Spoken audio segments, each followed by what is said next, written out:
मित्रांनो, लक्षवेध इन्स्टिट्यूटच्या चॅनलला व्हिजिट केल्याबद्दल धन्यवाद. लक्षवेध इन्स्टिट्यूट चॅनलला जरूर सबस्क्राईब करा. आजच्या या पॅनल टॉकला सुरुवात करतो आणि सर अनुराग सरांपासून मी सर सुरुवात करतो. नमस्कार. नमस्कार सर. सर आपण एम्ब्रॉयडरी बिझनेसमध्ये आहोत, म्हणजे एका फॅशन बिझनेसमध्ये आहोत आणि तुमचा बेस जो आहे तो मुंबई महाराष्ट्र देशातला आपला आहे. तुम्ही जेव्हा सर एक्सपोर्ट्स चालू केला तेव्हा मला वाटतं प्रोडक्शन इकडे असल्यामुळे भारतापासून सुरुवात केली असेल आणि कुठल्या तरी एका देशापर्यंत तुम्ही आपल्या मालाची सर्वात पहिल्यांदा एक्सपोर्ट केला असेल आणि त्यानंतर आज मी तुमचं प्रोफाईल वाचतोय तेव्हा मला कळतंय की 10हून अधिक मोठ्या देशांमध्ये आपल्या मालाची मागणी आहे. सर, आपल्या या व्यवसायाची कशा पद्धतीने तुम्ही सुरुवात करून तो एक्सपोर्टपर्यंत घेऊन गेलात, मला आणि आपल्या आजच्या प्रेक्षकांना ते ऐकायला आवडेल.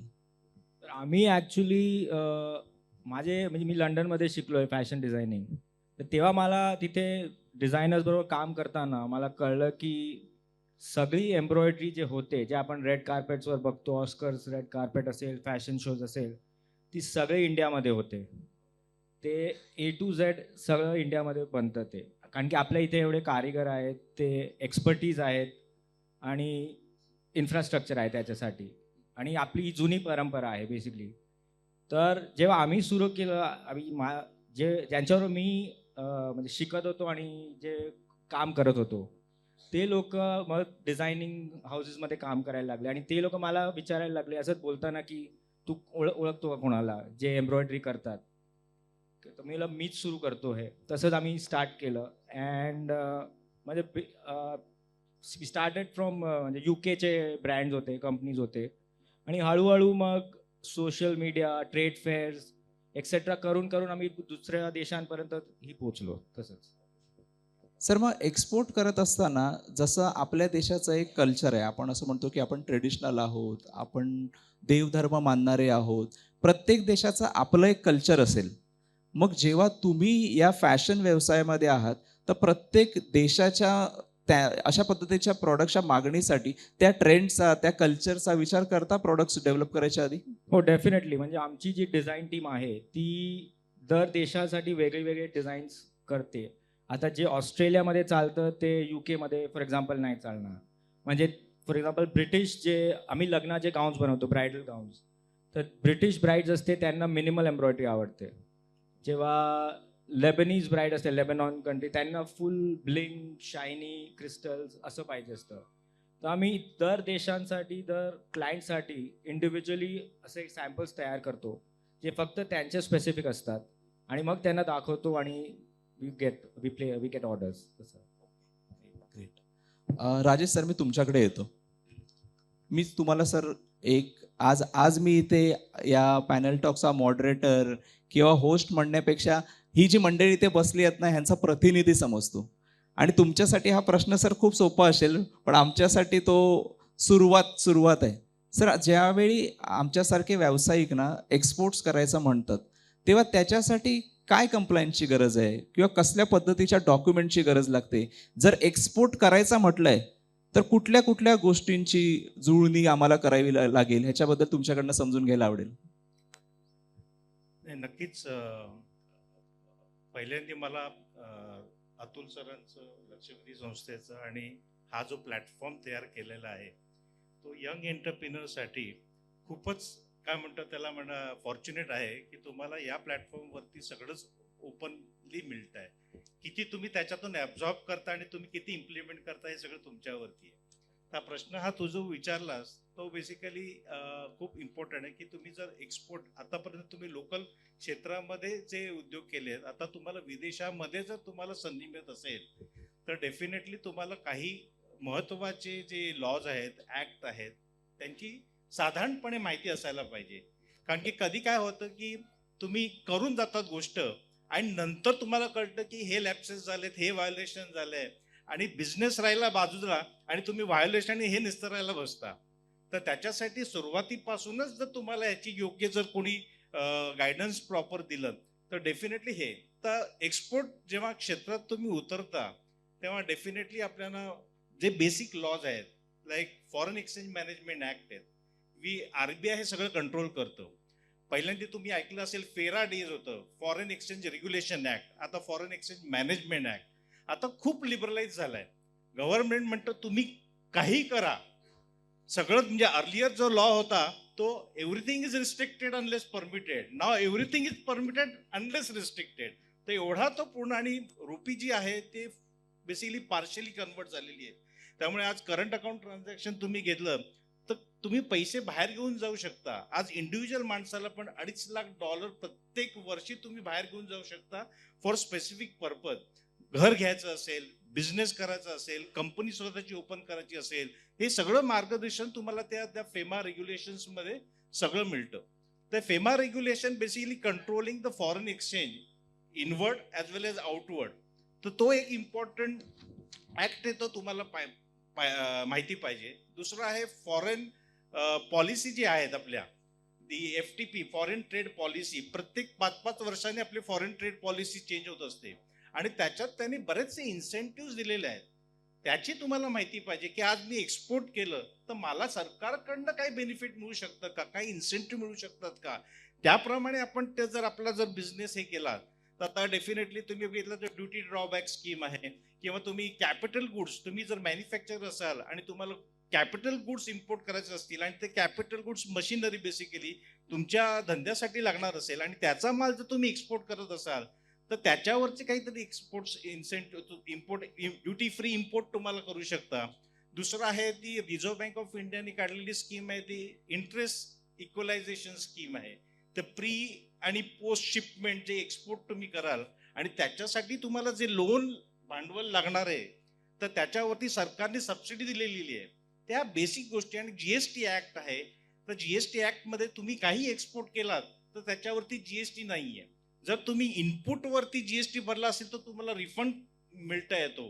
त्या बऱ्याचशा गोष्टी ज्या आहेत त्या FTP policy, GST act, income tax act. नाव इन्कम टॅक्स ऍक्ट हा पूर्ण लोक घाबरून जातात की लोक म्हणतात की आज मी रेसिडेंट आहे पण मी जगाचं उद्योग करतोय तर त्याची टॅक्स लायबिलिटी मला इकडे येईल का, काय इंडिया पुरतीच राहील का, जगामध्ये पण माझी बाहेरच्या कंट्रीमध्ये लायबिलिटी राहील. तर तो एक इम्पॉर्टंट तो प्रश्न आहे, तो पण आपल्याला नीट. ते सगळ्यांची सांगड घालून जर आपण हे सगळं केलं म्हणजे basically income tax act, foreign exchange management act, companies act, LLP, जर तुम्ही लिमिटेड लायबिलिटी पार्टनरशिप फर्म स्वतःची केली आणि स्वतःची जी लायबिलिटी तुम्ही लिमिटेड ठेवली तर त्या स्ट्रक्चरमध्ये पण तुम्ही उद्योग करू शकता. तर तो लॉज आहे. तर हे जे बेसिक लॉज तुम्हाला जरी माहिती झाले ना तरी I think you can start thinking the global business. Sir thank you so much एवढं डिटेल्ड आन्सर तुम्ही दिल्याबद्दल. पण काय माहिती आहे, ते लॉज, प्रोसिजर्स आणि त्याच्याबद्दलचे जे काही असे टेक्निकल टर्म आम्ही जेव्हा ऐकतो ना तेव्हा आम्हाला अशी धडकी पडते. मग ॲज अ कन्सल्टंट हे सगळं आमच्यासारख्या MSMEsनी समजून घेण्यासाठी तुम्ही कशा कशा पद्धतीची हेल्प करता? सो बेसिकली आता मी व्यवसायाने चार्टर्ड अकाउंटंट आहे, त्यामुळे आमच्या इन्स्टिट्यूटच्या स्टडी सर्कल्स असतात किंवा फोरम असतात, तिथे आम्ही स्पीच द्यायला जातो, प्रत्येक विषयाची माहिती देतो. आता लक्षवेधी संस्था जी अशी आहे तिथे हा platform we can use to discipline the knowledge to the all participant. कारण की तुम्हाला बेसिकली काय आहे की मला उद्योग करायचा आहे पण त्याच्यासाठी बेसिक गोष्टी ज्या मला गरजेच्या आहेत त्या जर कोणी एक्सपर्ट येऊन जर तुम्हाला बेसिकली बेसिक तुम्हाला आयडिया दिली तर ॲटलिस्ट जो सुरुवातीचा फिअर फॅक्टर असतो तो निघून जातो. आणि त्याच्यानंतर जर तुम्हाला स्पेसिफिक गायडन्स लागत असेल तर तुम्ही प्रोफेशनली ती हेल्प घ्या. पण जी बेसिक सुरुवात आहे त्या अशा काही संस्था आहेत त्याच्यातून तुम्हाला मिळू शकतात. किंवा आता तुम्ही म्हणतात की आता कोविडमध्ये आपण घरी बसत होतो, सगळा व्यवसाय किंवा काय उद्योग आपले घरून करत होतो आणि ते म्हणतात की disguise in blessing, the technology तुमच्या उपयोगाला आली. आता सगळं ऑनलाईन मिळतंय, तुम्हाला इव्हन कन्सल्टंटची पण गरज नाही. आज RBIच्या साईटवरती तुम्ही गेला www.rbi.org.in, त्याच्यात सगळं त्यांनी माहिती दिलेली आहे. म्हणजे layman person also can understand the basic law. तशी FTP आहे, department of industrial promotion board आहे, DIPP साईट्स आहेत, या सगळ्या साईट्सवरती तुम्हाला इन्फॉर्मेशन करून मिळतात. धन्यवाद सर, धन्यवाद. समीर सर. मला तुम्हाला इथे विचारायचं आहे की आपण एक्सपोर्ट म्हटलं ना की एक स्केलेबल बिझनेस म्हणतो, एक सायझेबल बिझनेस म्हणतो. एक्सपोर्ट म्हटलं की एक शब्द खूप कॉमनली पहिला ऐकायला येतो, तो म्हणजे कंटेनर. आणि कंटेनर भरून माल पाठवायचा आहे म्हणजे तो एक्सपोर्ट होत असावा. तर सर, आज आपण MSME जेव्हा या क्षेत्रात येऊ म्हणतो, आपण आपल्या मालाची निर्यात करू म्हणतो, तेव्हा आपल्यासारख्या आमच्यासारख्या या गुड सर्व्हिसेस प्रोव्हायडर्सने सुरुवातीला कुठल्या गोष्टींची अरेंजमेंट आपल्या ऑर्गनायझेशनमध्ये केली पाहिजे, त्याजोगे ते एक्सपोर्टर्स होऊ शकतात? सगळ्यात प्रथम मी लक्षवेधी संस्थेचे आभार आणि अभिनंदन या दोन्ही गोष्टी करतो की त्यांनी अशा प्रकारचा एक महोत्सव, जत्रा म्हणताय, ती घडवून आणली, ज्याच्यामुळे समोर बसल्यानं नाही, आम्हालाही बऱ्याचशा गोष्टी याच्यामधनं शिकण्यासाठी मिळणार आहेत. आणि तज्ज्ञ म्हणण्यापेक्षा आम्ही पण आपल्यासारखेच काही उद्योजक आहोत ज्यांनी आपल्या आपल्या फील्डमध्ये काही केलं आणि आम्हाला परत तिकडे बोलण्याची संधी मिळते. आता जो प्रश्न आपण विचारला त्याच्यावरती बोलायचं झालं तर सगळ्यात पहिलं एक्सपोर्ट करताना किंवा एखाद्या गोष्टीची मार्केट तिकडे आहे की नाही, किंवा जे मार्केट अवेलेबल आहे त्याच्या लोकल रेग्युलेशन्स, त्या देशातल्या लोकल रेग्युलेशन्स एक्सपोर्टसाठी काय आहे, म्हणजे कुठल्या गोष्टीवरती त्या देशामध्ये बॅन आहेत, कुठल्या गोष्टीमध्ये त्या देशामध्ये रिक्वायरमेंट्स दिल्यानंतर त्यांच्या कस्टम रेग्युलेशन्स काय असतील, त्यांच्या क्लिअरन्स रेग्युलेशन्स काय असतील, ह्या गोष्टी पहिलं आपल्याला माहिती असणं गरजेचं आहे. त्याशिवाय आपण तिकडचं मार्केट जे आहे ते मार्केट आपण ॲक्वायर करायचं किंवा त्या मार्केटला आपण आत्मसात करायचं, ह्याच्यासाठी लागणारी ही पहिली स्टेज आहे. ते म्हणजे रेग्युलेशन्स ॲट लोकल डेस्टिनेशन. आपल्याकडच्या ज्या रेग्युलेशन्स आहेत एक्सपोर्ट करण्याच्या, त्याच्यासाठी आपल्याकडे यंत्रणा असते आणि त्या देशातल्या याच्यामध्ये आपल्याला एका एजन्सीवर निर्भर राहावं लागतं. आणि ह्यामध्ये बऱ्याचशा नवीन उद्योजकांना म्हणण्याचा उद्देश आहे की नवीन उद्योजकांना काही एजन्सीजवर निर्भर राहिल्यामुळे थोडंसं एक ऑब्स्कर असं एक विजन असतं की हे पोचल्यानंतर काय, हा जो प्रकार आहे त्याच्यासाठी तिकडचं मार्केट, तिकडची लोकल रेग्युलेशन्स ही फार महत्त्वाची एक कडी म्हणता येईल, ज्याच्यासाठी आपण एक्सपोर्ट करायच्या अगोदर बघणं हे फार गरजेचं आहे. This is the major point what I feel like. धन्यवाद सर. अनुराग सर, मी तुमच्याकडे येतो. सर, तुम्ही आणि मी एकदम असे जवळची मंडळी आहेत, कारण तुम्ही मॅन्युफॅक्चरर आहात, मीही मॅन्युफॅक्चरर आहे. आज वाजच्या मालाचा सप्लाय लाईफस्टाईलला होतो, डीमार्टला होतो किंवा रिलायन्सला होतो. प्रत्येक क्लायंटची वेगळी सायकोलॉजी आहे, प्रत्येक क्लायंटचा वेगळा बाईंग पॅटर्न आहे. आज एक्सपोर्टमध्ये जेव्हा तुम्ही 10 कंट्रीहून अधिक जेव्हा काम करताय, तेव्हा जसं मगाशी आपण म्हटलं की त्या प्रत्येक देशाचे वेगळे एटिकेट्स, वेगळे कल्चर असतील. सर, तुम्ही आणि तुमची टीम कुठल्या पद्धतीचे रिसर्च करते? म्हणजे आज माझे हे जे उद्योजक मित्र बसले, वेगवेगळ्या वस्तू निर्मिती किंवा ट्रेडिंगमध्ये असतील किंवा सेवा सप्लायमध्ये असतील, तर कुठल्या पद्धतीची तुमची टीम जी आहे तो रिसर्च करते, त्याजोगे आज तुम्ही एकाहून अधिक कंट्रीजमध्ये तुमच्या मालाचा सप्लाय सक्सेसफुली करू शकलात? मेन म्हणजे आता त्या कंट्रीचं कल्चर आणि टेस्ट काय आहे बेसिकली. आता जसं मी म्हणलं की ब्रिटिश ब्राईड्स असतात, त्यांना जास्त एम्ब्रॉयडरी नाही आवडत, जास्त शायनिंग असं नाही आवडत. ते म्हणजे आम्हाला एक्सपिरियन्सनी कळलं आता बाय डुईंग इट, की आम्ही जेव्हा क्लायंट्सला भेटायला जातो डिझायनर्सला, तेव्हा ते जे सॅम्पल सिलेक्ट करतात फॉर एक्झाम्पल आमचे जे एम्ब्रॉयडरीचे, त्याच्याने आम्हाला एक बेसिक कळतं की इथे या मार्केटला काय पाहिजे बेसिकली. आणि त्या हिशोबाने आम्ही डिझाईन करतो फॉर एव्हरी क्लायंट. आणि ट्रेंड्स तर चेंज होत राहतात. आता फॉर एक्झाम्पल दिलं तर आता जर एक सीझनमध्ये रोज फ्लावर पॅटर्न्स असतील, म्हणजे माझ्या लाईनचं सांगतो तर ते जे ट्रेंड आहे ते त्या क्लायंटच्या लुकला घेऊन कसं चालायचं, कारण की आता the trend of the season is flowers, तर तुम्ही तेच सेम फ्लावर सगळ्या क्लायंटला नाही दाखवू शकत, कारण की ईच इंडिव्हिज्युअल क्लायंटला वेगळी डिझाईन पाहिजे, वेगळा लुक पाहिजे. वेगळी स्टाईल पाहिजे, तर त्या हिशोबाने आम्हाला काम करायला लागतं मेनली. सर काही उदाहरण सांगू शकाल? आपल्या प्रत्येकाची ना एक टॉप कंपनी जी असते जी आपल्याला मेजर सेल्स कॉन्ट्रीब्युशन देत असते. माझा बिझनेस 100 असेल तर एक कंपनी जी असते ती 30-40% मोर दॅन दॅट बिझनेसचं कॉन्ट्रीब्युशन देत असते. तर तुमची कुठली तरी एक टॉप क्लायंट जो असेल त्याच्यासाठी तुम्ही रेग्युलरली तो तुमचा मेजर क्लायंट राहावा ह्याच्यासाठी तुम्ही काय करता? आम्ही बेसिकली तर बोललो तर सर्व्हिस अँड क्वालिटी आणि कम्युनिकेशन, सगळ्यात एक्सपोर्टमध्ये म्हटलं तर सगळ्यात इम्पॉर्टंट आहे कम्युनिकेशन. कारण की आपण त्या क्लायंटला रोज भेटत नाही, आपण त्यांच्या इथे जात नाही, ते आपल्या इथे येत नाहीत.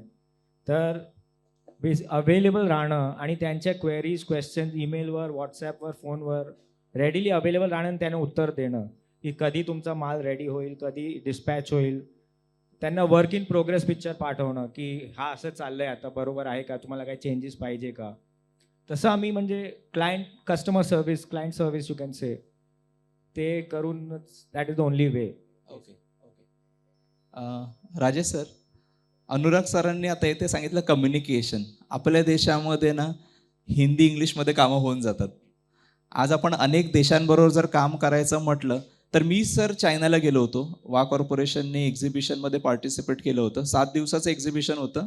2 दिवसामध्ये तर आम्हाला पत्ताच लागत नव्हता, कारण समोरचा चायनीजमध्ये बोलायचा आणि आम्ही जे काय बोलायचो ते त्याला कळायचं नाही, आणि त्याला कळायचं की माझं बोललेलं ह्यांना कळत नाही, ते सोडून द्या. तर कम्युनिकेशन आणि लँग्वेज एक इम्पॉर्टंट रोल प्ले करते. तर सर, ज्या देशांमध्ये आपण काम करायचं म्हणतोय त्याची सर्वसाधारण भाषेची माहिती असणं, त्या देशाच्या कल्चरची माहिती असणं आपल्याला किती गरजेचं आहे सर, आणि त्याचे काय बेनिफिट्स होऊ शकतात? नाही, खूपच इम्पॉर्टंट हा प्रश्न विचारला असतो. कारण की ज्या देशामध्ये आपल्याला उद्योग करायचा आहे त्या देशाची संस्कृती, लँग्वेज हे तुम्हाला अगोदर माहिती असणं जरुरी आहे. कारण की तुला एक्झाम्पल देतो, तू आता चायनीज हा विषय काढला, तर आपण इंग्लिशमध्ये बोलायला जातो त्यांच्याशी, पण ते लोक इंग्लिशमध्ये रिस्पॉन्स करू शकत नाही. म्हणजे त्यांना कळतं आपण काय बोलतोय, पण ते कॅनॉट एक्सप्रेस इन इंग्लिश, आणि त्याच्यासाठी आपल्याला इंटरप्रिटरमध्ये घ्यावा लागतो.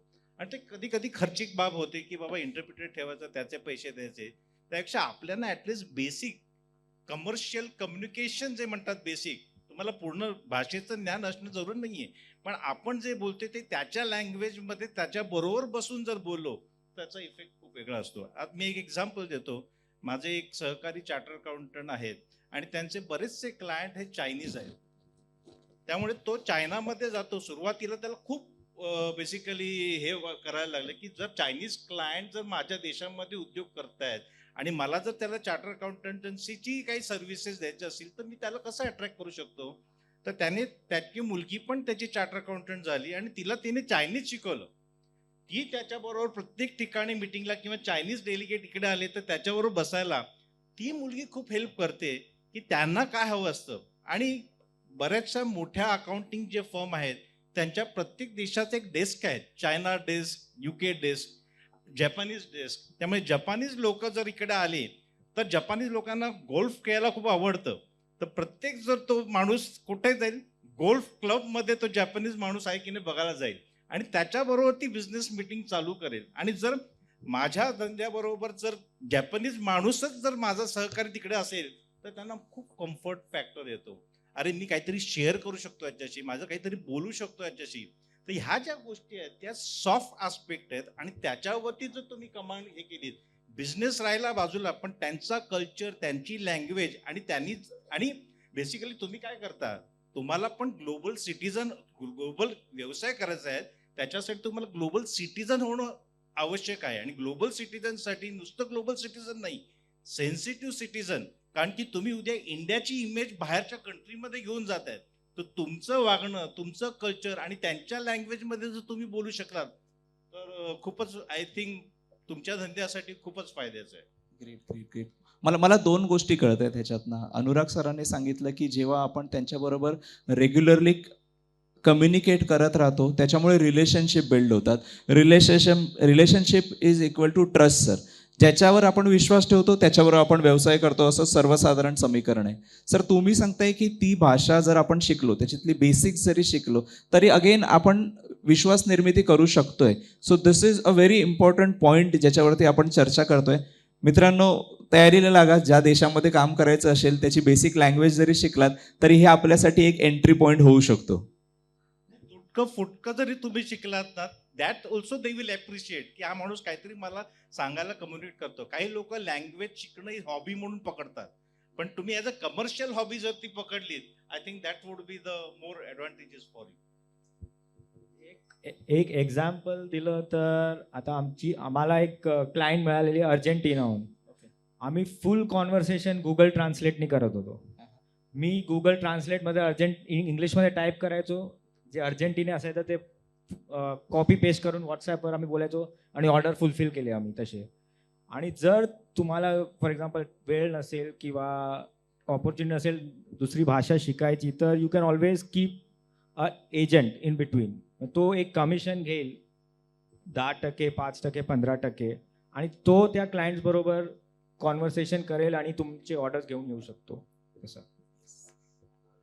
Yes Sameer sir. ग्लोबल लॉजिस्टिक्सची लँग्वेज ही इंग्लिश आहे. जसं सरांनी म्हटलं की तिकडे आपल्याला लोकल बिझनेस म्हणजे when we are talking about global, that means आपण असा विचार करतोय की आपण आपल्या देशातून त्यांच्या लोकल भाषेमध्ये किंवा त्यांच्या लोकलमध्ये एंटर करणं, त्याला आपण ग्लोबल म्हणतोय. हे लक्षात घ्या की त्या देशामध्ये पण हीच चढाओढ चालू असते. लॉजिस्टिकमध्ये किंवा शिपिंगमध्ये जेव्हा ग्लोबली तुम्ही जाता, प्रत्येक कंट्रीची जी सिस्टीम आहे, जे आता आपल्याकडे जसा रिझर्व्ह बँक ऑफ इंडिया, त्यांच्याकडे पण रिझर्व्ह बँक ऑफ इंडिया, त्यांचे पण लॉज आहेत. आज आपल्याला जर कंपनी सेटअप करायची असेल तर रजिस्टर ऑफ कंपनीजमध्ये जाऊन आपल्याला सेटअप करावे लागते. आपल्याकडे मेमोरंडम, आर्टिकल ऑफ असोसिएशन, ह्या ज्या गोष्टी आहेत तशा तिकडे पण आहेत. त्यामुळे जे लोकल लॉज आहेत, जर ते तुम्हाला जर कळले, बेसिक ती माहिती जर कळली, तर तुम्हाला तो पुढचा मार्ग बेसिकली सोपा होतो. सुरुवातीला प्रत्येकालाच कठीण जातं. आज कुठलीही गोष्ट तुम्ही नवीन करायची घेतली तर माणूस हेजिटंट असतो, करू की नको, करू की नको. पण एकदा दोनदा तुम्ही जर प्रयत्न केलं तर तिसऱ्या वेळी डेफिनेटली तुम्हाला त्याचा फायदा होतो. तर एकदा दोनदा तुम्हाला हात जरा हे करून घ्यावे लागतात, पण नंतर ते एकदा सुरू झालं, तर एक आज सिंगापूर मार्केट मी कॅप्चर केलं, उद्या थायलंड केलं, तर हळूहळू तुम्ही असे केलं तर तुम्हाला ग्लोबली पण कळतं. पण की प्रत्येक कंट्रीची वेगवेगळे लॉज आहेत. You cannot be master of all. तुम्हाला कधी कधी लोकल जो कन्सल्टंट असतो त्याची पण तुम्हाला हेल्प घ्यावी लागते. तेव्हा जर ते बेसिक तुम्हाला, आणि कधी कधी काय होतं, ज्या क्लायंटला तुम्ही माल पुरवता तो क्लायंट पण तुम्हाला सांगू शकतो की सर असं असं आम्हाला इकडनं करावं लागेल, तुम्ही काय तुमच्या ह्याच्याप्रमाणे करा तर करा तुम्ही. तर बेसिकली ह्या दोन्ही गोष्टी तुम्हाला बघायला लागतात. आणि जेव्हा ग्लोबली करतात तेव्हा एका कंट्री पुरत राहत नाही, दुसऱ्या कंट्रीची पण तुम्हाला बेसिक माहिती असणं जरुरी आहे. सर पुढचा प्रश्न तुम्हालाच असेल. आपण MSMEs काही जरी म्हटलं तरी एक कॅपिटल सेंटिमेंट्स आपले असतात की आपण जे बनवतोय, ज्यांना सप्लाय करतोय, वेळेत पैसा येणं फार गरजेचं असतं. अगेन डोमेस्टिक बिझनेस करताना, देशांतर्गत बिझनेस करताना आपण आपले कॅपिटल इन्व्हेस्टमेंट जी आहे ती सेक्युर्ड आहे का बघतो. इंटरनॅशनली करताना सर आपले काय पेमेंट टर्म्स असू शकतात, किंवा ज्या देशांबरोबर आपण करतोय, आपलं जेव्हा बोलणं झालं होतं तेव्हा तुम्ही मला सांगितलं होतं की आपल्याकडे रेट ऑफ इंटरेस्ट जो आहे त्याच्यापेक्षा बाहेर इंटरनॅशनली बिझनेस करताना आपल्याला कमी मिळू शकतो. तर अशा संध्या MSMEsनी कशा शोधाव्या, त्यांचे कॅपिटल इन्व्हेस्टमेंट सेक्युर्ड कशी करावी, असे इन्व्हेस्टमेंट पार्टनर कसे शोधावे, याच्याबद्दल काय सांगाल? नाही, हा खूपच महत्त्वाचा प्रश्न आहे. किंवा कुठलीही तुम्ही उद्योग कराल त्याच्यासाठी भांडवल तुम्हाला लागतंच. आता जेव्हा भांडवल तुम्ही करता तेव्हा स्वतःचं भांडवल टाकता, किंवा बँकेकडनं लोन घेता, किंवा तुमच्या आप्तेष्टांकडनं तुम्ही लोन घेता, किंवा कोणी प्रायव्हेट इक्विटी, की तो म्हणतो की मला तुझ्या धंद्यामध्ये इंटरेस्ट नाही आहे, पण मी जी इक्विटी करतोय, कॉन्ट्रीब्युशन करतोय, त्याच्यात मला तो किती रिटर्न देशील, त्याच्यात त्याला इंटरेस्ट असतो. काही लोकांना नाही, मला तुझ्या धंद्यामध्ये पण इंटरेस्ट आहे आणि माझ्या फायद्यामध्ये पण इंटरेस्ट आहे. त्यामुळे अशी जी लोक जेव्हा तुम्हाला मिळतात तेव्हा बेसिकली तुम्हाला वेगवेगळ्या प्रकारचे बेसिकली फंड रेझिंग जे म्हणतो, तर ते खूप उपयोगाचं होतं. आणि तू आता जो विषय काढलास की जर लोकलमध्ये तुम्ही बँकेकडनं लोन घेतलं तर काहीतरी तुमच्याकडनं मॉर्गेज सिक्युरिटी तर कोणी बँके घेईलच किंवा पर्सनल गॅरंटी तरी घेईल आणि तुम्ही लोन किती 8%, 9%, 10%, 12% हा कमीत कमी रेट कुठेही चाललेला आहे लोकलमध्ये. पण तुम्ही जर इंटरनॅशनली फंड रेज केलं तर डेफिनेटली तुम्हाला त्याचा फायदा होतो कारण की तिथे cost of borrowing is very cheap. त्यामुळे जे लोन तुम्ही 8 ते 9% भरून ठेवता तिथे ते 3 ते 4% तुम्हाला लोन प्राप्त होऊ शकतं. आणि त्याच्यासाठी तुम्हाला रिझर्व्ह बँक ऑफ इंडियाचे काही कायदे आहेत, फॉरेन एक्सचेंज मॅनेजमेंट ऍक्टमध्ये आहेत, that is called external commercial borrowing आपण जे म्हणतो, की बाहेरून तुम्ही जर पैसा उभा केलात बाय वे ऑफ लोन तर त्याचे काही कायदे आहेत की तुम्ही तुमच्या भांडवलाच्या 4% पर्यंत तुम्ही लोन हे करू शकता. त्यामुळे तो एक इम्पॉर्टंट प्रश्न आहे. अमुक $5 मिलियन पर्यंत तुम्ही लोन बाहेरून घेऊ शकतात. आता त्याच्यासाठी कंडिशन्स आहेत. तर इलिजिबल बॉरोर कोण आहेत, इलिजिबल लेंडर कोण आहेत. इलिजिबल बॉरोर म्हणजे जे मॅन्युफॅक्चरिंग करतात, जे सर्व्हिस करतात ते एलिजिबल बॉरो आहेत. पण हु इज अ एलिजिबल लेंडर. आता एलिजिबल लेंडर त्याच्यासाठी तुम्हाला बाहेर बघायला पाहिजे की कुठली बँक तुम्हाला लोन देऊ शकते किंवा आपल्या ज्या लोकल बँक आहेत, स्टेट बँक ऑफ इंडिया किंवा HDFC बँक, त्यांच्या फॉरेन ब्रांचेस आउटसाइड आहेत, त्यांच्याकडनं तुम्ही लोन घेऊ शकता. तर ह्या सगळ्या ज्या गोष्टी आहेत किंवा तुम्ही ज्याच्याकडनं माल घेताय, ओके, ज्याच्याकडनं तुम्ही माल कॅपिटल गुड्स घेताय तो तुम्हाला डिफर्ड पेमेंट वरती क्रेडिट पिरियड देऊ शकतो की तुला मी 6 महिन्याचं क्रेडिट देतो, 12 महिन्याचं क्रेडिट देतो, तुम्हाला तुझ्या ह्याच्याप्रमाणे. तर that is also consider as a raising of the fund. आता तुम्हाला माझाच भाऊ नॉन रेसिडेंट आहे आणि त्याला इंटरेस्ट आहे का भारतामध्ये माझ्याबरोबर धंदा करण्यासाठी आणि मला त्याला ॲज अ इक्विटी पार्टनर म्हणून घ्यायचे आहेत, तर मला रिझर्व्ह बँक ऑफ इंडियाच्या काही परमिशन्स असतात की FCGPR फॉर्म, जे इनबाउंड आउटबाउंड जे आपण म्हणतो, इनबाउंड बेसिकली इथे आपण पैसा भारतात येतोय त्यामुळे इनबाउंड म्हणजे काही लोक इक्विटीमध्ये इन्व्हेस्ट करतात, काही लोक लोन घेतात, काही लोक जे तुम्ही मशिनरी परचेस करतात ते क्रेडिट पिरियडवरती घेतात. ह्या गोष्टी तुम्हाला याच्यासाठी मिळतात. तसंच आता आपण बघितलं की फॉरेन इन्व्हेस्टर इंडियामध्ये इंटरेस्ट आहे, तसं आपले जे इंडियन मल्टीनॅशनल जे उद्योग आहेत ते बाहेर जायला तयार आहेत. तर त्याच्यासाठी पण तुम्हाला फंडिंग लागतं. आज तुम्हाला उद्योग उद्या बाहेर काढायचा असेल आणि सुरुवातीला जर सेटअप बघायचा असेल तर त्याच्यासाठी पण रिझर्व्ह बँक ऑफ इंडियाच्या काही परमिशन्स आहेत. इन्कम टॅक्सची बाब तुम्हाला बघायला लागते की आज मी ग्लोबल जातोय तर त्याचं टॅक्सेशन का होईल. परत दुसरं एक गोष्ट की जनरल एक असतं की आपण आज एक्सपोर्ट गुड्स केले आणि तो पैसा किती दिवसात भारतात आला पाहिजे त्याचं एक्सपोर्ट रिअलायझेशन. कोणाला LC मिळाली तर त्यात वेल अँड गुड, तुम्हाला ॲडव्हान्स पैसे मिळून जातात. पण ज्यांना ॲडव्हान्स मिळत नाही, तुमच्या कंडिशन्स असतात की 6 महिन्यात 3 महिन्यात पैसे परत आले पाहिजेत. तर रिझर्व्ह बँक ऑफ इंडियाच्या पण तरतुदी आहेत की एकदा तुम्ही माल एक्सपोर्ट केला तर 9 महिन्यात तो पैसा भारतात आला पाहिजे. 9 महिन्यात जर पैसा भारतात आला नाही तर तुम्हाला बँकेमध्ये एक्सटेन्शनसाठी लेटर लिहावं लागतं. तुम्ही काय प्रयत्न करताय तो पैसा आत आणण्यासाठी ते सगळं दाखवायला लागतं. दुसरी गोष्ट अशी की जेव्हा तुम्ही इम्पोर्ट करता गुड, तुम्ही इम्पोर्टसाठी तुम्हाला ॲडव्हान्स द्यावा लागतो. पण त्याच्यामध्ये पण त्यांनी दिलंय की जर तुम्ही ॲडव्हान्स दिला तर किती दिवसात तो माल परत आला पाहिजे इंडियामध्ये. ह्या ज्या बेसिक गोष्टी आहेत त्या तुम्हाला खूप कळणं खूप गरजेचं आहे. आणि तुला एक एक्सपिरियन्स सांगतो आता की मी आतापर्यंत practice reserve bank of India किंवा इन्कम टॅक्स ऑफिसर यांच्याकडे जायचो. आता एक नवीन दालन चालू झालं, enforcement department is raising the questions. कारण की ह्या ज्या एक्सपोर्ट रिअलायझेशन आपण मिळू शकत नाही, 9 महिन्यात येत नाहीत. बँक तुमच्याकडे फॉलोअप करतं की अरे बाबा डॉक्युमेंट. आणि हे पण इम्पॉर्टंट आहे की जेव्हा तुम्ही एक्सपोर्ट करतात 21 दिवसाच्या आत तुम्हाला बँकेमध्ये ते एक्सपोर्ट डॉक्युमेंट्स फाईल करावे लागतात. तेव्हा त्या बँकेमध्ये ती एंट्री जाते की ह्या माणसाने एक्सपोर्ट केलं, याचं एवढं एक्सपोर्ट रिअलायझेशन पेंडिंग आहे आणि तो मग तुमच्याशी फॉलोअप करतो. आज बऱ्याचशा बँकांनी काय केलंय, बिकॉज ऑफ दी ओव्हरलोड काही असेल, त्यांच्याकडे स्टाफ नसेल, त्यांच्याकडे एंट्री पूर्ण होत नाही त्या डॉक्युमेंटेशनची आणि ते सगळं मॅटर ते एन्फोर्समेंट डिपार्टमेंटला पाठवतात आणि एन्फोर्समेंट डिपार्टमेंट ही सगळी जी इन्फॉर्मेशन आहे ते तुमच्याकडनं कलेक्ट करते. आणि एकदा माणसाला एन्फोर्समेंट डिपार्टमेंटची नोटीस आली तर तो जरा बॅकस्टेक जातो आणि तो बरोबर सगळं कंप्लाय करतो. त्याच्यासाठी डॉक्युमेंटेशन आणि वेळेत सगळं पूर्ण इतकं करणं आय थिंक हे खूप खूप गरजेचं आहे. आणि ह्या ज्या बारीक सारीक गोष्टी आहेत त्या तुम्हाला basically information reserve bank of इंडियाच्या साईटवरती तुम्ही गेलात तर त्याच्यासाठी एक स्पेसिफिक सर्क्युलर आहे, नोटिफिकेशन आहे, ते जरी तुम्ही पाहिलं तर तुम्हाला बेसिक इन्फॉर्मेशन त्याची कळू शकेल. आणि म्हटल्याप्रमाणे की लोकलमध्ये जेव्हा तुम्ही फंड रेज करता त्यापेक्षा बाहेरून फंड रेज केले तर डेफिनेटली खूप चिपर पडतं. धन्यवाद सर. अनुराग सर, मला तुम्हाला विचारायचं आहे की मॅन्युफॅक्चरिंग बिझनेस त्यात पण हँड अँड मशीन एम्ब्रॉयडरी म्हणजे कलाकुसर क्राफ्ट आली त्याच्यामध्ये, आणि ऑर्डर्स आल्याच्या नंतर meeting the delivery timeline plays a very very important role. आज या क्राफ्ट अशा कामामध्ये तुम्ही असताना या या कलाकुसरीच्या वस्तू बनण्यासाठी वेळ लागतोय.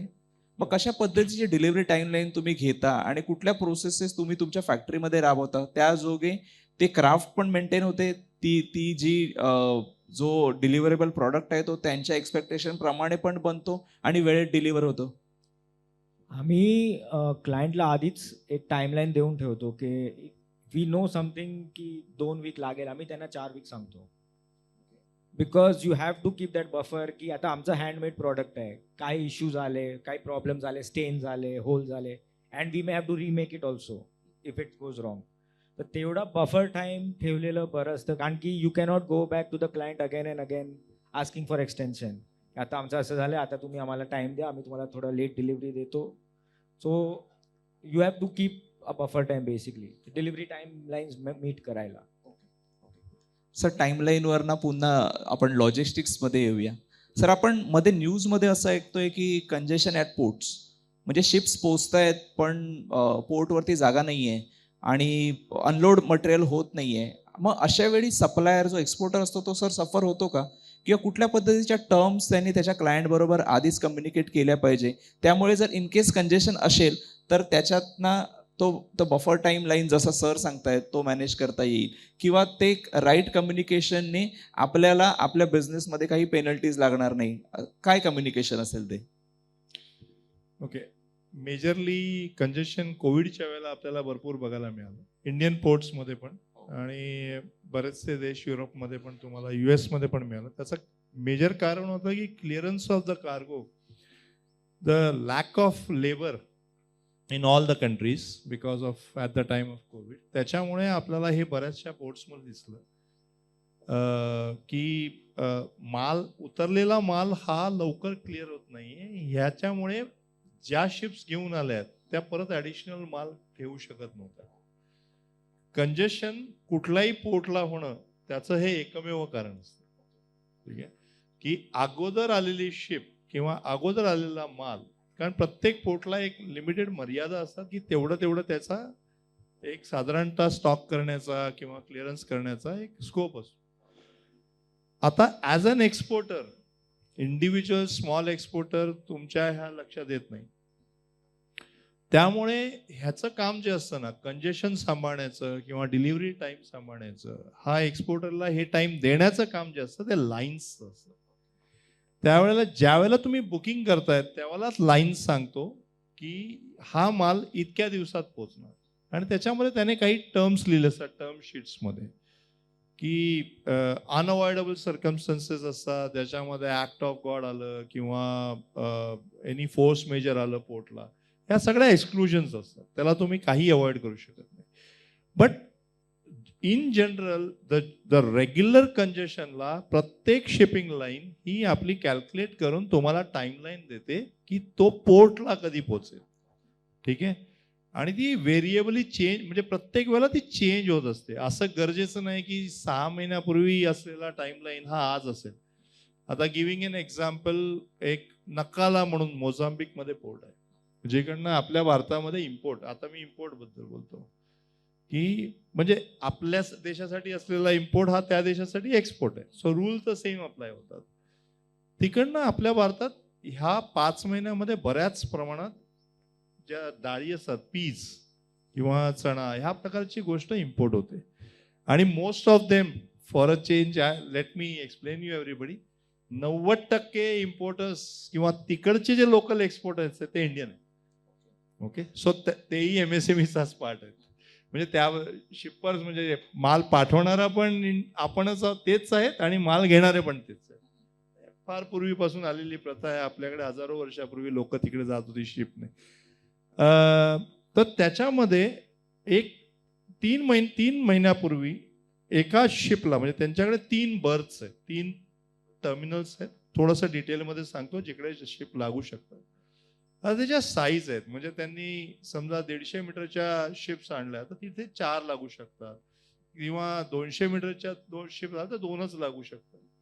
त्याचं कारण आहे, त्याच्यामुळे काय होतंय की त्यांच्या लोकल याच्यामुळे जर माल त्यांचा लवकर चढला नाही तर दुसरी जी शिप आलेली आहे बाहेर यायला आतमध्ये जाण्यासाठी ती तितक्या दिवस बाहेर थांबते. तर 3 महिन्यापूर्वी ज्याला 2 दिवसच वेटिंग पिरियड होता त्याला आज 3 आठवड्याचा वेटिंग पिरियड आहे for certain reasons, local labour और वॉट एव्हर इट इज. पण जो एक्सपोर्टर आहे किंवा जो ट्रेडर आहे किंवा ज्याला इम्पोर्टर आहे त्याला हे डिटेल्स लाईन देतं. लाईन आपली आहे रेटची कॅल्क्युलेशन, फ्रेट कॅल्क्युलेशन ही सगळी स्वतःच्या एजन्सीजकडनं व्हेरीफाय करते की मला माझी शिप या पोर्टमध्ये किती दिवस ठेवायची. त्या बेसिसवरती ते तुम्हाला मालाचा ट्रान्सपोर्टचा एक रेट कोट करतं. आणि ह्याच्या पलीकडे एक पर्टिक्युलर इम्पोर्टर एक करू शकतो की तो मल्टिपल जे वेगवेगळे फॉरवर्डर असतील किंवा मल्टिपल लाईन्स असतील त्यांच्याकडनं हे व्हेरीफाय करू शकतो. म्हणजे त्याने हे कोट्स घेताना आपण नॉर्मली जेव्हा कोट घेतो तेव्हा असं असतंच की बाबा आज तुम्ही जेव्हा एक्सपोर्ट करतायत एक CMA चाललाय, आज माझा कंटेनर MSCने चाललाय. पण तुमचा जो फॉरवर्डर आहे तो तुम्हाला हे सगळे लाईनअप देतो की बाबा MSC इतक्या दिवसात पोहोचवणार, त्याच्यानंतर CMA CGM इतक्या दिवसात, एव्हरग्रीनने गेला तर इतक्या दिवसात पोहोचवणार. मी कंटेनर बेसिकली बोलतो, फुल शिप्सवरती मी नंतर बोलेन. तर ते करत असताना त्यावेळेला 2 गोष्टी इम्पॉर्टंट आहे बघण्याच्या. हा फक्त मला आज लवकर देतोय, लक्षात घ्या, लवकर देतोय. त्याने काय विचार केला की की ठीक आहे मी याला लवकर का देतो की माझा हा कंटेनर दुबईमध्ये जाईल आणि तिकडनं माझी एक शिप जाणार आहे, तो लवकर घेऊन जाईल, मला डायरेक्ट पोहोचायला आणखी 4 ठिकाणी जायचं. तर हा एक प्रकार जो आहे ना की तुम्ही टाइमलाईन घेताना माझा नुसता ट्रान्झिट टाइम विचारण्यापेक्षा त्याचा ट्रान्झिट डेस्टिनेशन किंवा ट्रान्झिट रूट विचारणं पण गरजेचं आहे. त्याने तुम्ही थोडासा अंदाज लावू शकता की बाबा आत्ता ह्या लाईनने एवढाच विचार केला की इकडे आणि डेस्टिनेशन, ही लाईन जी आहे पर्टिक्युलरली तो डिव्हिएशन किंवा ट्रान्झिट पोर्टचा विचार करतच नाही. लक्षात आलं का? तो एक टेंटेटिव्ह कॅल्क्युलेशन करून तुम्हाला देतो. तर ते अवॉइड करण्यासाठी तुम्ही हाही प्रश्न विचारू करू शकता आणि एकदा त्याच्यामधून बेस्ट आपली जी प्रॉडक्ट सेलची जी टाइमलाईन आहे ती सेट करून तुम्ही देऊ शकता. थोडासा बफर ठेवून, जसं म्हटलं जसं की एक 5 दिवसाचा 4 दिवसाचा बफर, त्याच्यापेक्षा जास्त जो बफर असेल त्याला तुम्हाला ऍक्ट ऑफ गॉड मध्ये किंवा फोर्स मेजर कॉन्ट्रॅक्ट मध्ये टाकावंच लागणार, त्याच्याशिवाय पर्याय उरत नाही तुमच्याकडे. ठीक आहे, thank you. Thank you so much sir. म्हणजे मी माझ्या MSME मित्रांचा प्रतिनिधी म्हणून सांगतोय सर, मला 3 अंगाने एक्सपोर्टर होण्यासाठी काय काय गोष्टींचा विचार केला पाहिजे ते खऱ्या अर्थाने कळतंय.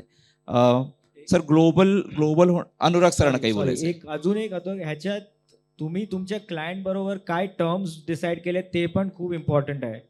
फॉर एक्झाम्पल आमची जेव्हा प्राइसिंग देतो ते FOB देतो, फ्री ऑन बोर्ड, की आमची जबाबदारी फक्त शिप्परला दिली तेवढीच आहे. त्याच्यानंतर शिपिंगमध्ये डिले झालं म्हणजे शिप उडाली, whatever, flight goes missing, it is not our responsibility, we need to be paid. आणि दुसरं असतं CIF असतं की cost insurance freight will be borne by us. ते वेगळे टर्म्स तुम्ही काय डिसाईड करता त्याच्यावर पण that is also very important. कारण की जर ते तुम्ही रॉंग घेतलं की ते तुमच्यावर घेतलं आणि कुठे डिले झाला unavoidable, not under your control, तर तुम्हाला त्याची पेनल्टी भरायला लागते. So that is also one important. Thank you Anurag sir. Sir काही फॅक्ट्स अँड फिगरबद्दल आपण इथे बोलूया. त्यातलं पहिलं असं आहे की आपले माननीय पंतप्रधान मोदीजी असं म्हणतायत की आपल्याला 2025-27 पर्यंत $5 ट्रिलियन इकॉनॉमीपर्यंत जायचंय. आणि MSMEs साठी ही संधी आहे, कारण एक्सपोर्ट्सद्वारे आपण आपल्या देशातला माल जगाच्या कानाकोपऱ्यात पोहोचवू शकतो आणि आपण कॉन्ट्रीब्यूट करू शकतो त्या $5 ट्रिलियन इकॉनॉमीसाठी. दुसरी गोष्ट माझ्या वाचनात सर अशा पद्धतीने आली होती की टोटल ग्लोबल एक्सपोर्ट आहे त्याच्यामध्ये भारताचा शेअर आहे तो 1.57% आहे. तर हा सर कमी असावा, 1.57% टोटल एक्सपोर्ट, ग्लोबल टोटल एक्सपोर्टच्या. आणि आपण असं म्हणतोय की 2027 पर्यंत हा जो पर्सेंटेज आहे तो आपल्याला 3% मध्ये न्यायचा आहे आणि 2047 पर्यंत हा जो नंबर आपल्याला आहे टोटल ग्लोबल एक्सपोर्ट कॉन्ट्रीब्युशनचा भारताचा हा आपल्याला 10% न्यायचा आहे. आणि हे करण्यासाठी आपला देश किंवा आपलं जे सरकार आहे जे काही ध्येय धोरणं ठरवत आहेत त्याच्यामध्ये 1.57% मध्ये पण MSMEचा जो सध्याचा वाटा आहे तो 48% आहे. तो हा एक मोठा वाटा आहे की MSMEज 1.57% मध्ये पण 48% कॉन्ट्रीब्यूट करतायत आपल्या देशात बनवलेल्या मालाचा निर्यात करण्यासाठी.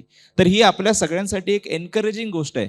तर विचार करा जर 1.57 मध्ये 48%, उद्या होणारे 3%, उद्या होणाऱ्या 10% आपण त्याच्यातले एक मेजर कॉन्ट्रीब्युटर असणार आहे आणि त्याच्यासाठी गोष्टी फॅसिलिटेट करतायत. So that is a great opportunity sir. Me again त्याच्यावर असं म्हणेन सर, आपण कंक्लूड करण्यावरती आलेलो आहोत की ह्या 5 ट्रिलियन इकॉनॉमी पर्यंत आपण जे जातोय त्याच्यामध्ये MSMEचा रोल किंवा MSMEजने काय केलं पाहिजे असं जर तुम्ही तुमच्या कंक्लुडिंग स्टेटमेंटमध्ये जर सांगू शकाल तर आम्ही सगळी मंडळी त्या दृष्टीने कामाला लागू. आपण राजेश सरांपासून सुरुवात करूया. नाही, कल्पना खूप छान आहे. 5 ट्रिलियन पर्यंत इकॉनॉमी आपली घेऊन जायची, पण त्याच्यासाठी हे तर मोदींनी एक स्टेटमेंट देऊन टाकलं. त्याच्यानंतर आपला त्यात खारीचा वाटा किती असेल त्यापर्यंत ती फिगर आणण्यासाठी आय थिंक ते खूप महत्त्वाचं आहे. आणि आता आपण सकाळपासून जे आपलं चर्चासत्र चालू आहे की आत्मनिर्भर Bharat, make in India Bharat. दुसरी कन्सेप्ट आहे की स्टार्टअप. आज तुम्ही स्टार्टअपचं बघितलं तर स्टार्टअपसाठी पण बऱ्याच योजना जाहीर केलेल्या आहेत आणि आज जगाच्या मॅपवरती India is the 3rd largest startup entrepreneur. त्याच्यामुळे तुम्ही बघितलं तर बऱ्याचशा गोष्टी स्टार्टअपसाठी आहेत की तुम्हाला DIPP साठी रजिस्ट्रेशन करावं लागतं. 100 कोटीपर्यंतचा ज्याचा बिझनेस असेल तो स्टार्टअप म्हणून जाऊ शकतो. नाव स्टार्टअप ही कल्पना काय आहे? स्टार्टअप बेसिकली काय आहे की तुमची जी ॲक्टिव्हिटी आहे एंटरप्रिनरची that should be basically innovative किंवा improvement of the process by using the technology. आणि तो एक इम्पॉर्टंट प्रश्न आहे की तुम्ही जे पण कार्य कराल ते टेक्नॉलॉजीचा यूज करून तुम्ही केलात तर that is considered as the startup. तिसरी इम्पॉर्टंट गोष्ट आहे की तुम्ही एम्प्लॉयमेंट किती रेज करतायत. I think that is a basic objective of the startup. तर 2 गोष्टी, एक तर रजिस्ट्रेशन तुम्हाला DIPP खाली एक मिनिस्टरचं एक रजिस्ट्रेशन घ्यावं लागतं, त्याला 100 कोटीपर्यंत तुम्ही ते रजिस्ट्रेशन कोणाचं भांडवल असेल करू शकता. इन्कम टॅक्सचे पण बेनिफिट्स आहेत त्याच्यावरती. जर तुम्ही इन्कम टॅक्सकडे पण ते स्टार्टअप रजिस्टर केला 2016 नंतर सगळ्यांना ते हे आहे, तुम्हाला एक DIPP खाली पण रजिस्ट्रेशन करावं लागतं, इन्कम टॅक्समध्ये पण रजिस्ट्रेशन करायला लागतं. फक्त इन्कम टॅक्ससाठी काही कंडिशन्स दुसऱ्या आहेत. त्याच्यामध्ये तुम्हाला एकदा जे 25 कोटीपर्यंतचं ज्याचं भांडवल असेल त्यालाच फक्त त्याचा फायदा मिळतो. तिसरं इम्पॉर्टंट, तुम्हाला 3 वर्ष तुम्हाला profit tax free, 100% tax holiday. परत तुम्हाला गव्हर्नमेंटचे जे टेंडर फ्लोट होतात त्या स्टार्टअपसाठी मिनिमम जी कॅपिटल कंडिशन असते किंवा एवढा तुमचा रेव्हेन्यू पाहिजे ती पण कंडिशन नाही आहे. तुम्ही मार्केट पोर्टल जे गव्हर्नमेंटचं आहे त्याच्यामध्ये तुम्ही पण ऑथोराइज सेलर, म्हणजे ह्या बऱ्याचशा गोष्टी आहेत. म्हणजे 5 ट्रिलियन मिलियनसाठी जे स्टार्टअप जे आहेत आपल्याकडे, आणि आपल्याकडे तुम्ही बघितलं तर इंडियन लोकांच्या डोके कोणी मॅच करू शकत नाही आज. आणि तुम्हाला प्रत्यय पण आला असेल की इंग्लंड सारखा प्रदेश जो आपल्याकडे 150 वर्ष राज्य केला, आता त्यांची सरकार अडचणीत आहे तेव्हा कोण त्यांना मदत करतंय? इंडियनच पंतप्रधान आता त्यांना मदत करतोय. US सारखी कंपनी सॉफ्टवेअरमध्ये आहेत. आज सॉफ्टवेअरमध्ये ज्या बेसिकली इव्हन त्यांच्या नासामध्ये बेसिकली कोण आहेत? इंडियन लोकच आहेत सगळीकडे. त्यामुळे डेफिनेटली 5 ट्रिलियन हा आकडा आपण पार करणार, पण त्या दृष्टीने आपल्याकडनं काय खारीचा वाटा जाईल. तर माझ्या या प्रोफेशनल फील्डमध्ये मी हेच सांगू शकतो की वेळोवेळी कंप्लायन्स करा.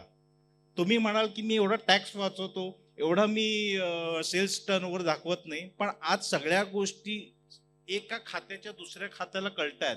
GST ऑफिसरला कळतंय की तुम्ही इन्कम टॅक्समध्ये काय डिस्क्लोज करताय, इन्कम टॅक्स डिपार्टमेंटला कळतंय की तुम्ही GST मध्ये काय डिस्क्लोज करतायत, त्या गोष्टी कस्टम डिपार्टमेंटला कळतायत.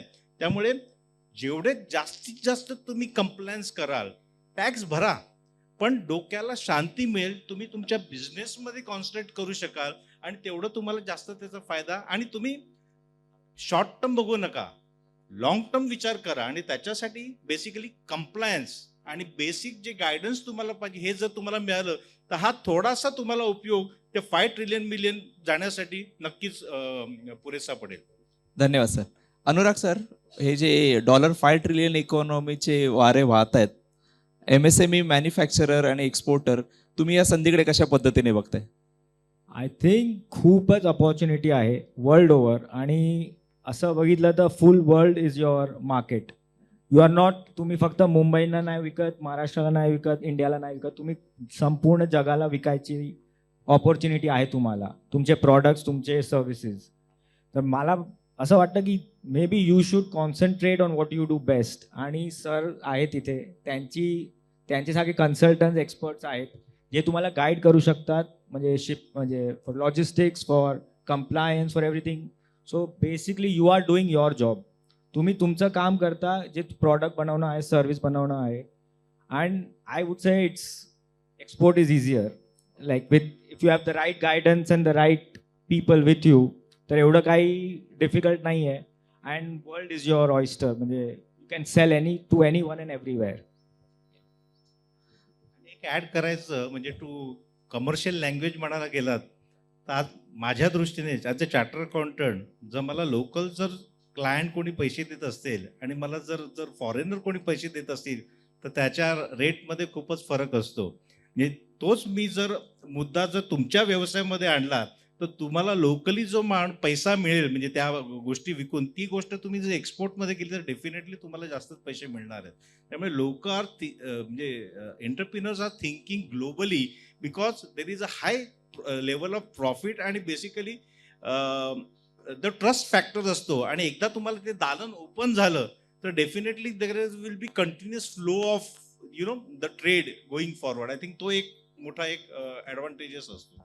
Yes, thank you Rajesh sir. Sameer sir, तुमच्याकडे येताना फॉरवर्डिंग, कॅरिंग, लॉजिस्टिक्स बिझनेसमध्ये तुम्ही आहात आणि अनेक विविध व्यवसायांबरोबर तुम्ही बिझनेस करताय आणि त्यांच्या मालाचा निर्यात तुम्ही करताय.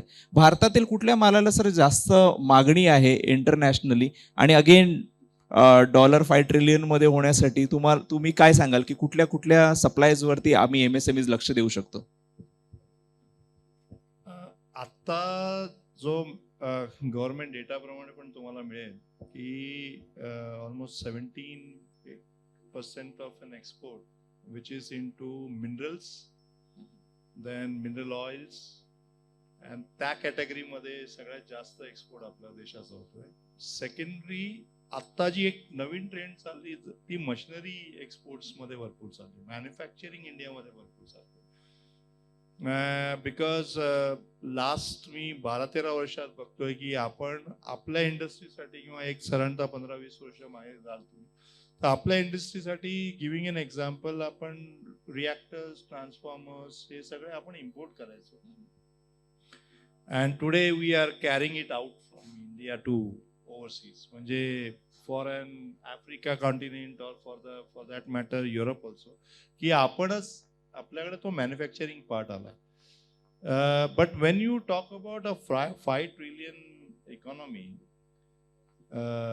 आणि जेव्हा आपण मोदीजींचं विजन म्हणतो त्याच्यावरती, प्लीज अंडरस्टँड याच्यामध्ये एक गोष्ट समजण्याची फार मोठी गरज आहे. We are world's largest consumer, we are bigger consumer, double the consumer than a China. त्याचं कारण आहे की आपल्याकडे असलेली विविधता. सो त्या इकॉनॉमीमध्ये फक्त एक्सपोर्ट, तुम्ही जसं म्हणाल की 1.47 export, because we are majorly consumer. नाव आता त्याच्याकडे बघण्याचा की आता ज्या गव्हर्नमेंटने, म्हणजे मी कुठल्याही गव्हर्नमेंटला किंवा याला प्रमोट करत नाहीये या बोलण्यातून, एक गोष्ट जी मला लक्षात येते की तुम्ही अख्ख्या जगाला प्लॅटफॉर्म देतायत manufacturing India, that is not only there consumption.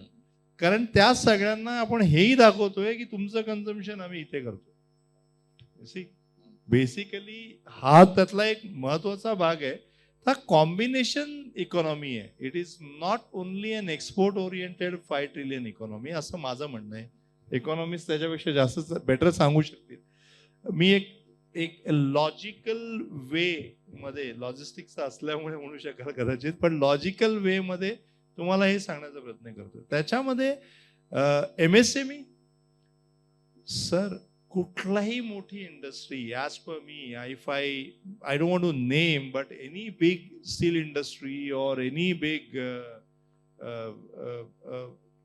you can say as an car industry, automobile industry or pharmaceutical industry, त्या प्रत्येकाबरोबर शेकडो MSME जोडले आहेत. त्याच्याशिवाय ते तेवढे मोठे बनूच शकत नाही, कारण सगळ्या प्रोसेसेस कुठल्याही एका इंडस्ट्रीला इनहाऊस करणं आजच्या घडीला इकॉनॉमिकल नाही. ते US असो, इंडिया असो, चायना असो. सो इव्हेंच्युअली MSME ला काय स्कोप आहे, तर I would rather say, you sed ना 47%, वाय दॅट एक्सपोर्ट मध्ये 47% is MSME, direct indirect, that will go further ahead because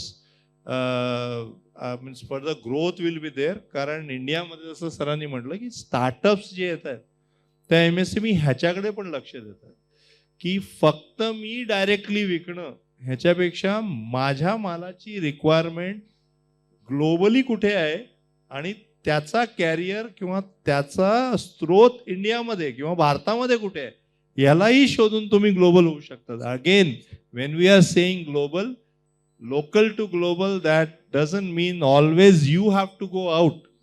Again I am saying, okay, थोडासा टॉपिक वेगळा वाटतोय. ज्या वेळेला आपण अमेरिकेला भारतीय बनवतोय तेव्हाही त्या गोष्टीला ग्लोबलच म्हटलं जाणार, हे आपल्या लक्षात आलं पाहिजे कायम. आणि येस, इंटरनॅशनल मार्केट क्रिएट करण्याचं MSME कडेच जास्त प्रावधान आहे, कारण त्यांची लागत कमी आहे, त्यांच्याकडे मॅन्युफॅक्चरिंग कॉस्ट कमी आहे compare to a bigger industry.